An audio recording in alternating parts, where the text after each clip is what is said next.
Maravilloso. Bueno, para hoy miércoles,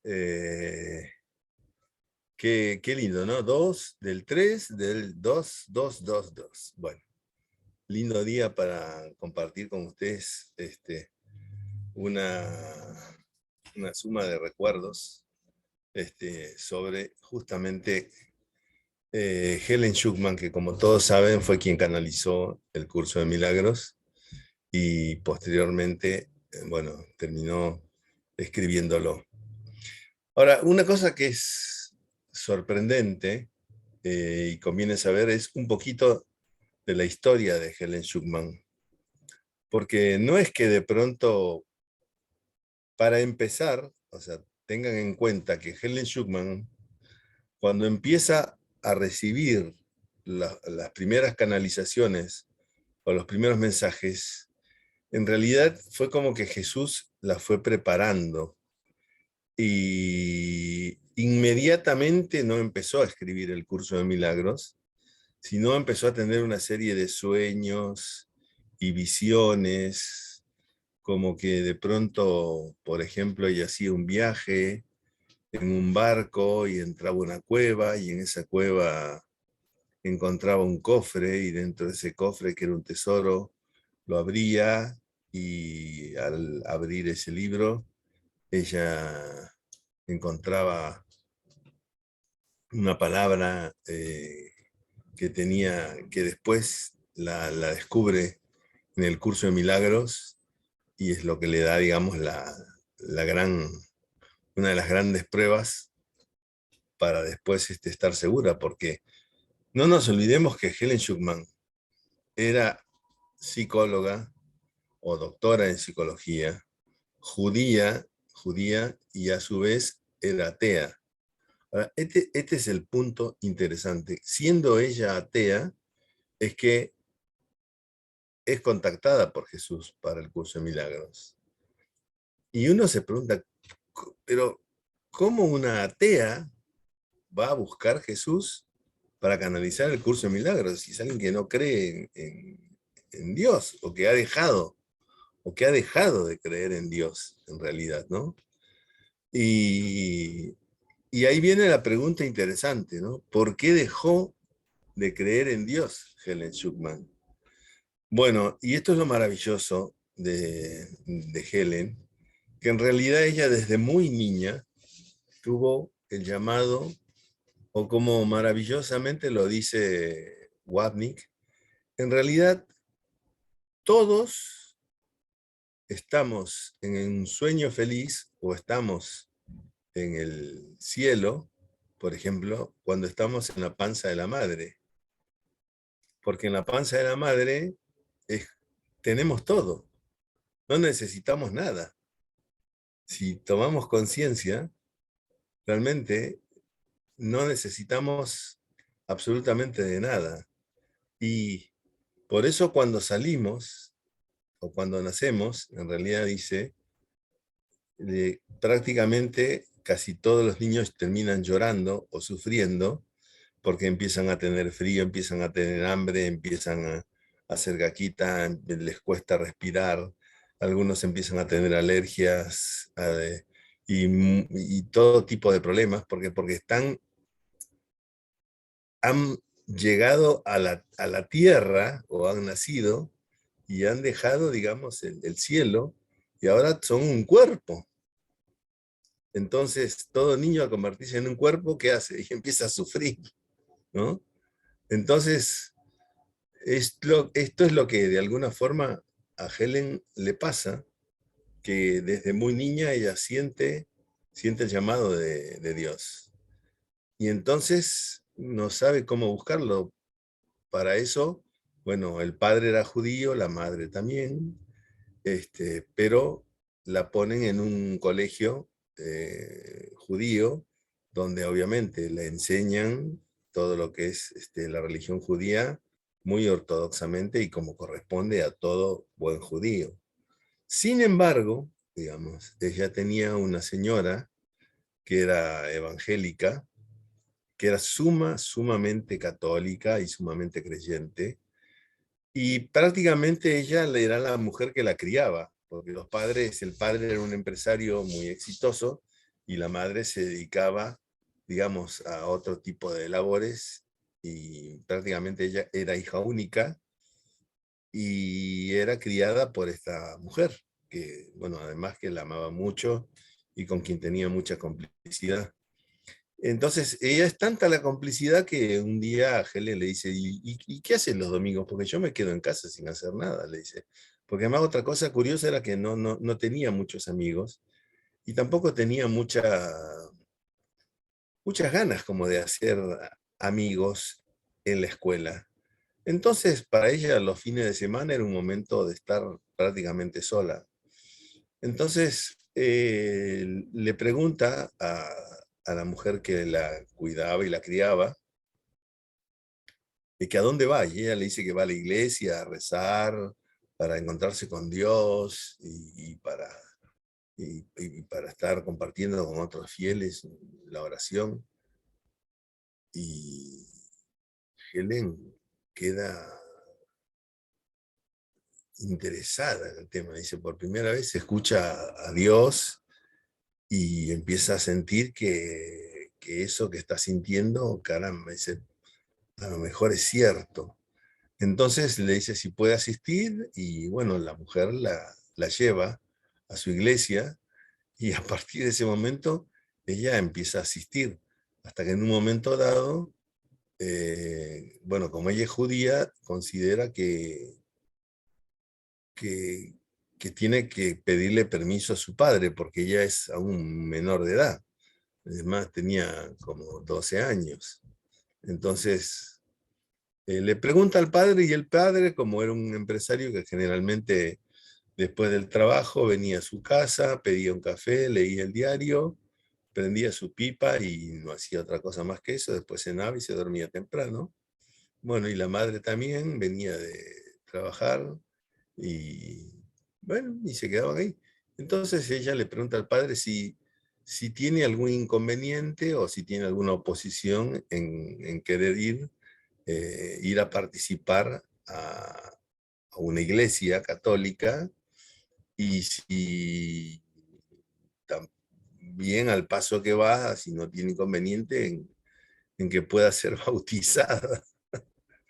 Y, y el padre, la verdad que sorprendentemente, obviamente, era un judío no muy ortodoxo, ni además muy practicante, no iba a la sinagoga, no era muy acérrimo, digamos, de las costumbres judías. Así que y encima, como era él con él, que consideraba que tenía una hija sumamente correcta y que nunca había dado ningún problema de nada, entonces él pensó, bueno, si nunca me dio ningún problema de nada, ¿qué problema me puede dar? Bueno, que vaya a la iglesia y menos que sea católica. Y si es aún, si es para que sea una mejor persona, bueno, con mayor razón.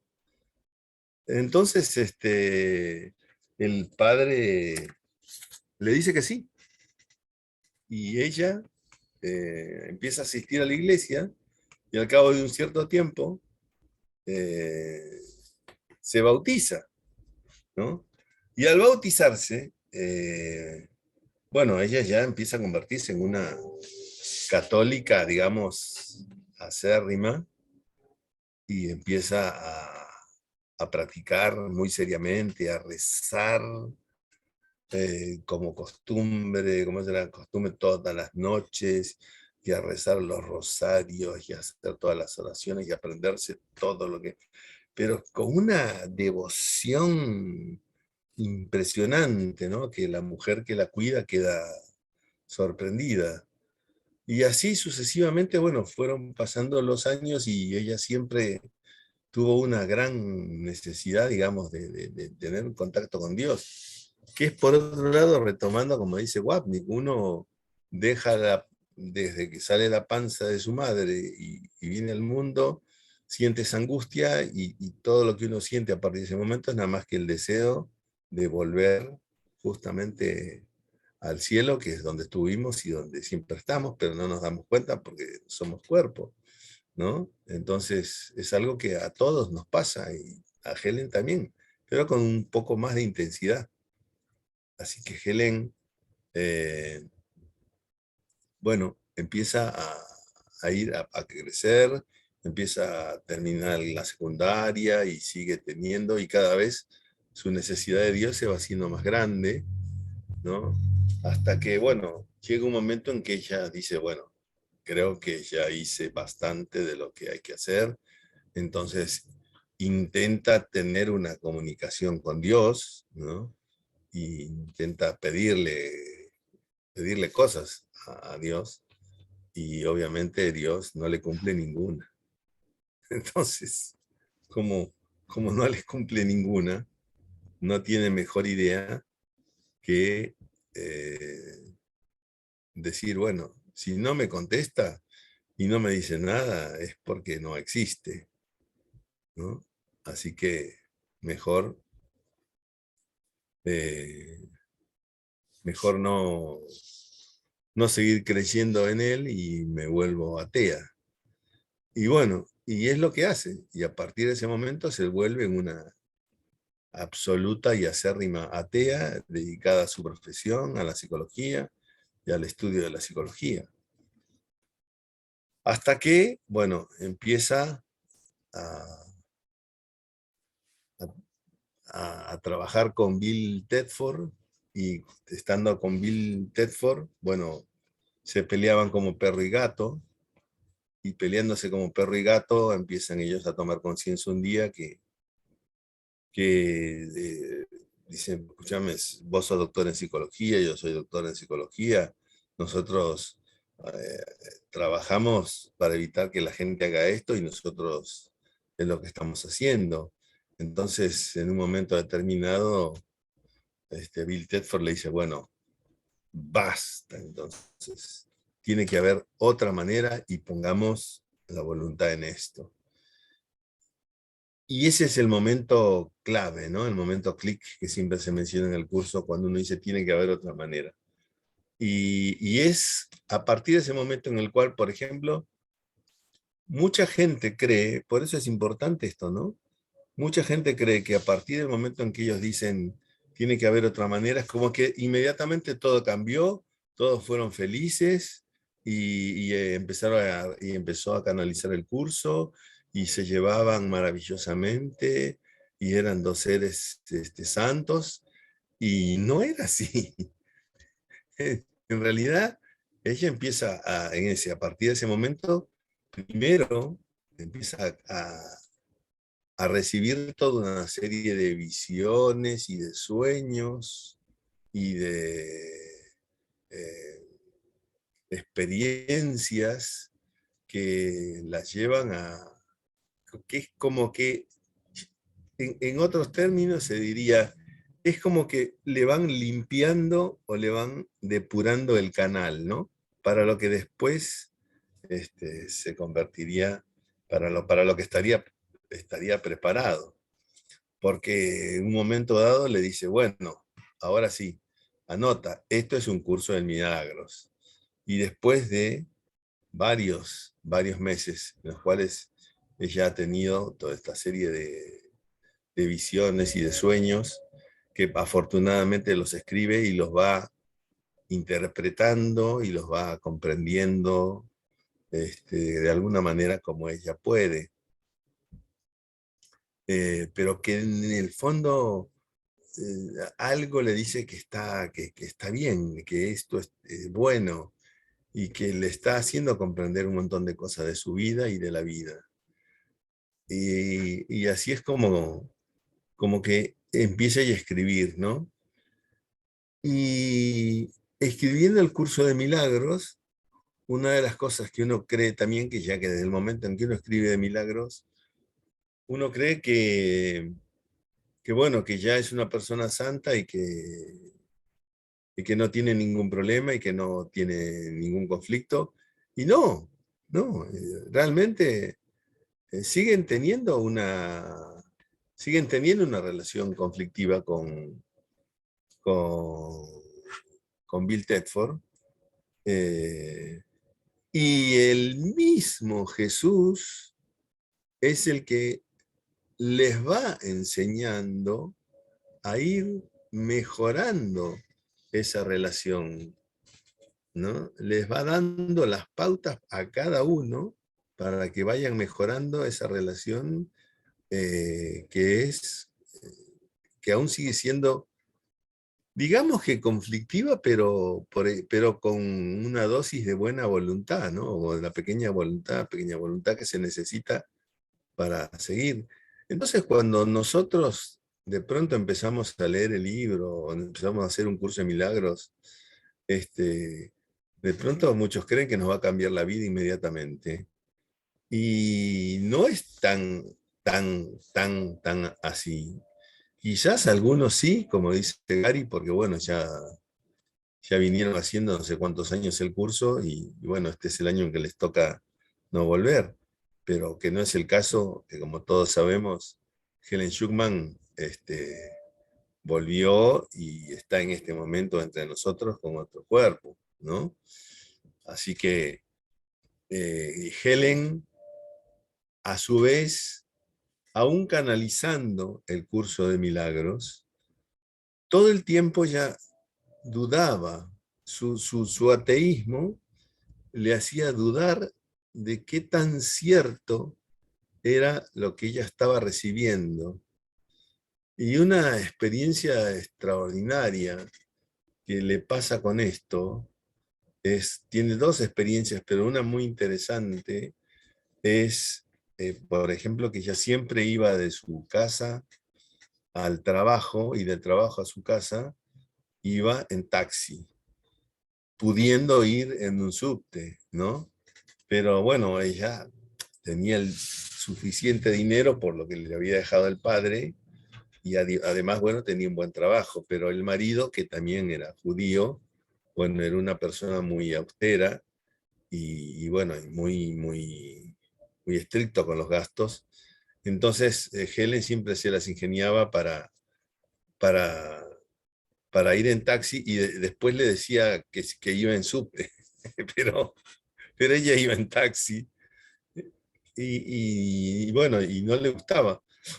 Hasta que un día son invitados a casa de unos amigos y el marido de Helen, Ben, le dice que bueno, mirá, la verdad que le dice, Helen le dice, baja y le dice, bueno, tomemos un taxi.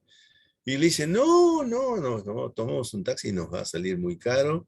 Y además la verdad que el subte nos deja prácticamente en la casa de ellos y vamos y venimos rápidamente. Bueno, y cuando bajan y toman el subte, eh, Helen siente que entra al infierno. Imagínense el subte de Nueva York, ¿no? Primero, una de las cosas que comenta es el olor, el calor, la sensación irrespirable que había, y cuando entra al vagón, la cantidad de gente sucia, sudada, gente borrachos, drogadictos, no sé, le tocó también, bueno, le tocó también el vagón del perdón, digamos. ¿No? Entonces, dice, drogadictos, negros violentos, y ella se siente morir, y no puede soportar la angustia y el dolor que le está produciendo. Y el marido está de lo más tranquilo y encima creyendo que ella también está tranquila porque supuestamente todos los días se, se desplaza en subte, entonces no está ante algo que es nuevo para ella, ¿no? Y entonces en ese momento ella, ante esa situación, decide pedirle ayuda al Espíritu Santo, porque, bueno, se acuerda de lo que está escribiendo y dice, bueno, lo pongo en práctica. Y de pronto dice, sin darse cuenta cómo ni de qué manera, le pide ayuda al Espíritu Santo y de pronto así, ¡pluf!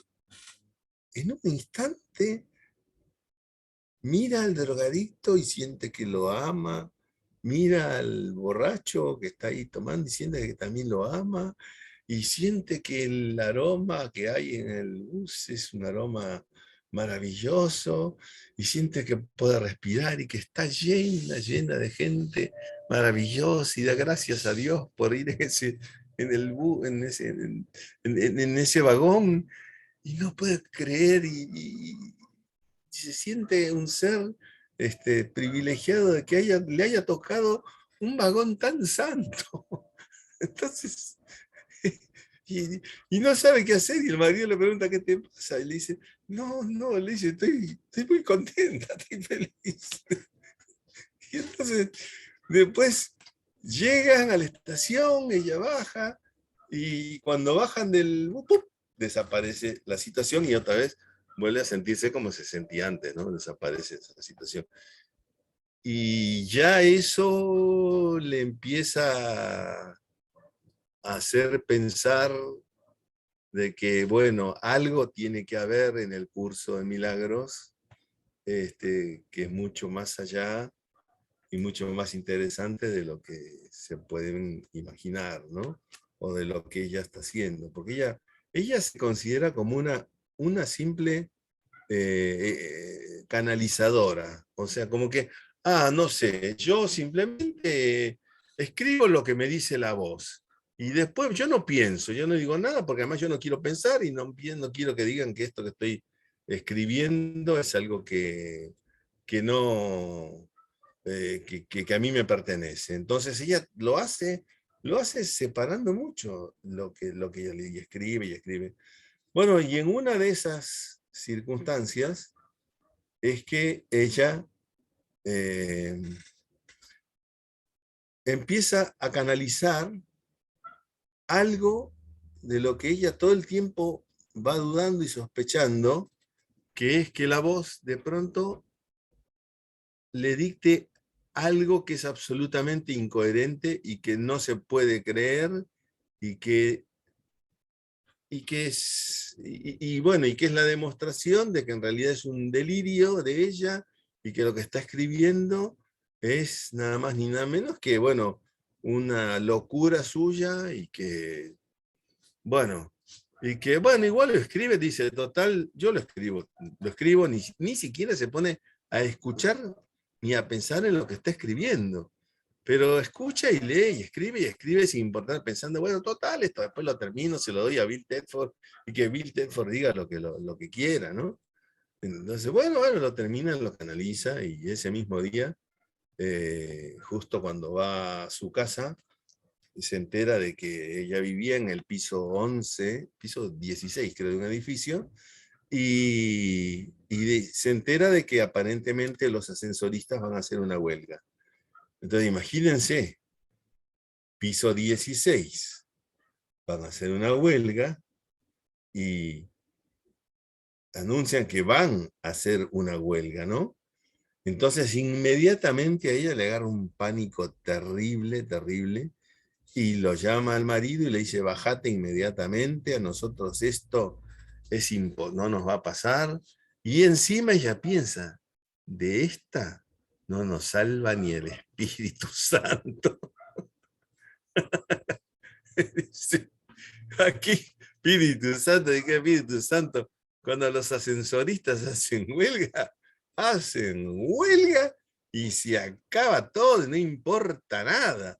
Así que yo no voy a estar subiendo ni bajando 16 pisos todos los días, porque hasta que arreglen, encima, como ha pasado otras veces, hasta que arreglen puede pasar una semana, 5 días, lo que sea, pero yo no voy a estar subiendo y bajando 16 pisos. Encima no puedo, me muero, dice, directamente, porque aún su salud no estaba muy buena y no era tan joven, ¿no? Imagínense. Y bueno, entonces lo hace bajar al marido cuando aún andaba el ascensor, y directamente se mudan a un hotel cercano. Bueno, y en el hotel cercano donde se alojan, resulta que terminan viviendo una semana. Bueno, a la semana no solo se entera de que la huelga nunca se dio, que, que inmediatamente que plantearon los ascensoristas la huelga se arregló, y que ella estuvo viviendo una semana inútilmente en un hotel, que el problema ya se había resuelto mucho antes de lo que ella imaginara, y que aquella locura que a ella le parecía que no tenía ningún sentido, y que se lo había dado a, a Bill Tedford, que ella además que no entendía, ni sabía, ni quería entender lo que estaba diciendo, era nada más ni nada menos que los que ahora sí les voy a leer. Y eso que ella no quiso ni siquiera reconocer, ni entender, ni querer tratar de saber qué cosa era: perdónanos nuestras ilusiones, Padre, y ayúdanos a aceptar nuestra verdadera relación contigo, en la que no hay ilusiones y en la que jamás puede infiltrarse ninguna. Nuestra santidad es la tuya. ¿Qué puede haber en nosotros que necesite perdón si tu perdón es perfecto? El sueño del olvido no es más que nuestra renuencia a recordar tu perdón y tu amor. No nos dejes caer en la tentación, pues la tentación del Hijo de Dios no es tu voluntad. Y déjanos recibir únicamente lo que tú has dado y aceptar solo eso en las mentes que tú creaste y que amas. Amén. Y Helen lloró, lloró, lloró y lloró. Y sintió que en ese llanto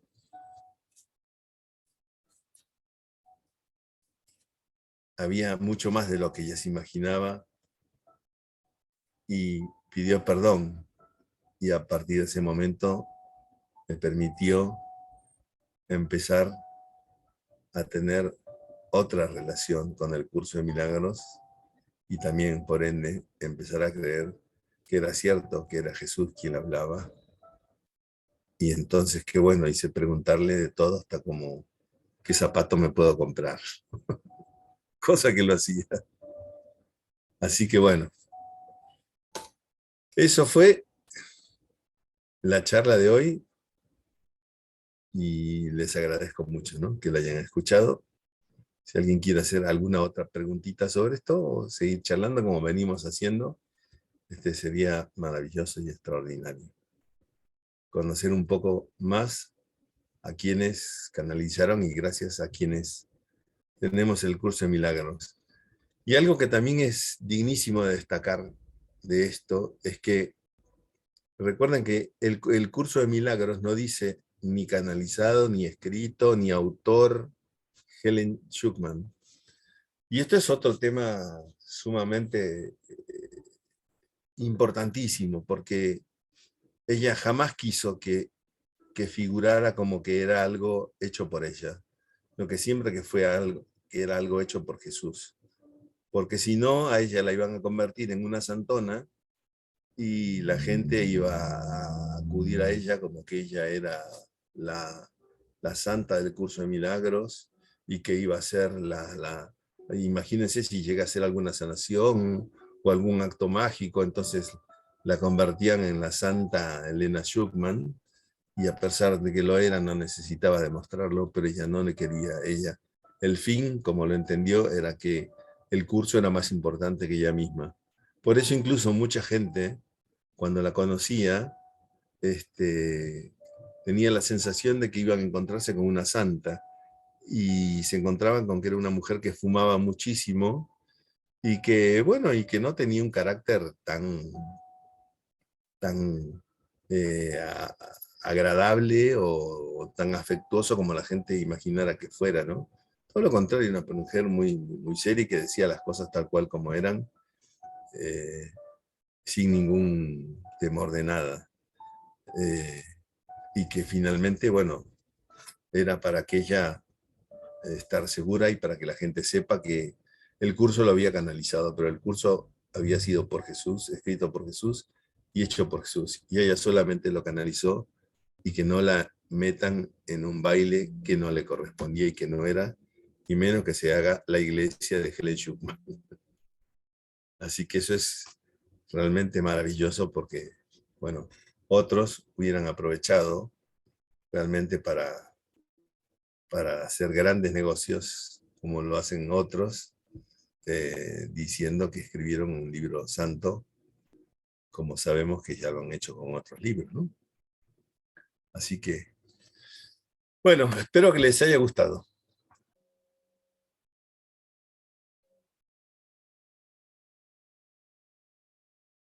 Vamos a cerrar los ojos y nos vamos a quedar un ratito en silencio.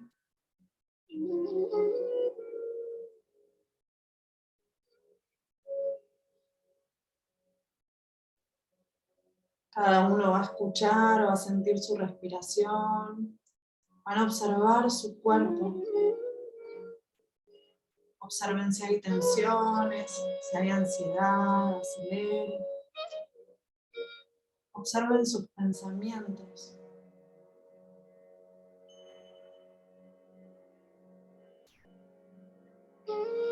Van a escuchar los ruidos externos hasta que de a poquito, con los ojos cerrados, van a ir encontrando su propio ritmo. A medida que inhalan y exhalan, hasta ir cada vez más hondo, más profundo, hacia adentro.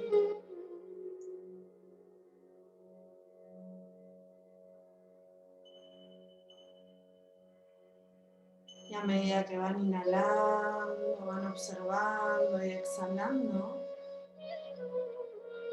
y van a ir acudiendo al llamado del Espíritu Santo. Vamos a ser conscientes de este llamado, porque la puerta la abrimos nosotros. E inhalando profundo y exhalando en este momento, vamos a decir para nuestros adentros: Espíritu Santo, que se haga tu voluntad. Y vamos a inspirar bien profundo.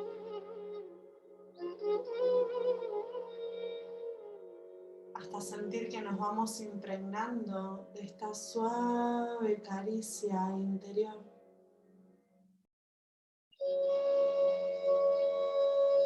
Y a poquito vamos a ir llevando este bálsamo a nuestra mente, a nuestros pensamientos. Y vamos a sentir cómo comienza a descender hacia nuestras emociones.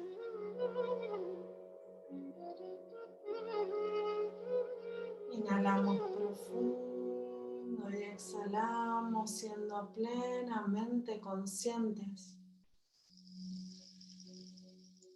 de la luz de Dios.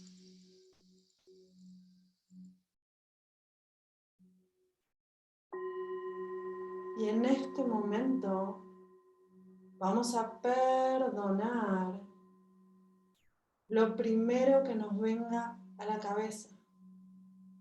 No lo voy a cuestionar, no lo voy a racionalizar. Puede ser una persona, una situación, una experiencia.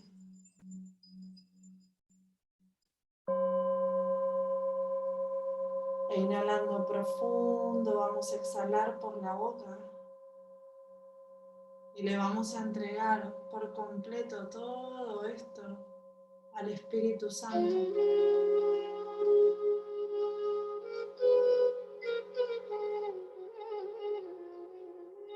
Y en este momento, tocando nuestras espaldas, vamos a sentir la presencia de Jesús.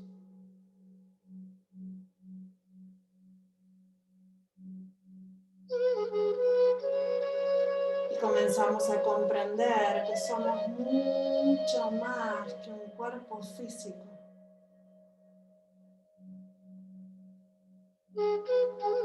sentir que el llamado de Jesús comienza a elevarnos a esa frecuencia luminosa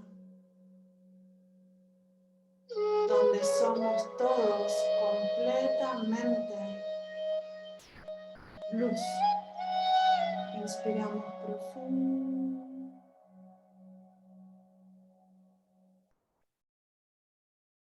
Absorbemos la luz, la paz que nos rodea. Hasta sentir cómo nuestras células en este sueño comienzan a abrirse y a recibir toda esta nueva información en la conciencia de Dios.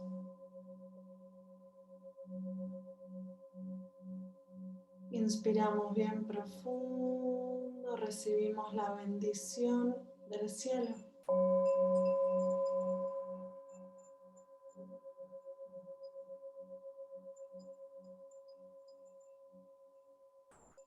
Inhalando profundo y exhalando, sintiendo una profunda paz interior.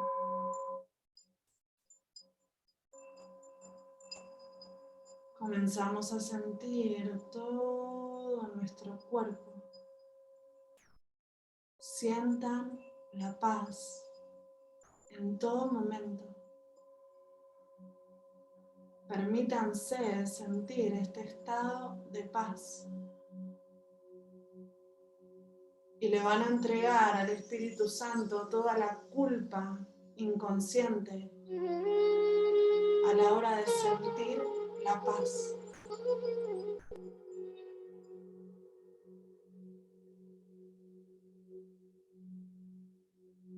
Y una vez más, inspiramos bien profundo. Sentimos la vitalidad a través de todo nuestro ser.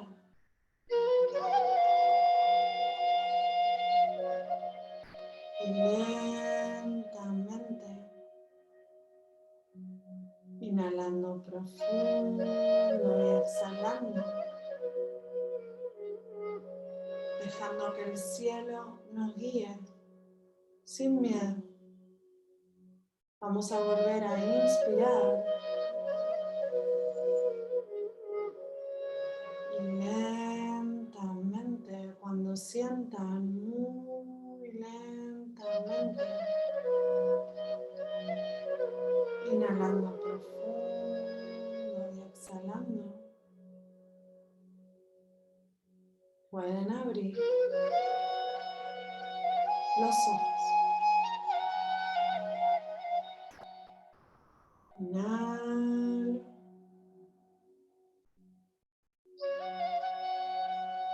Y abro los ojos.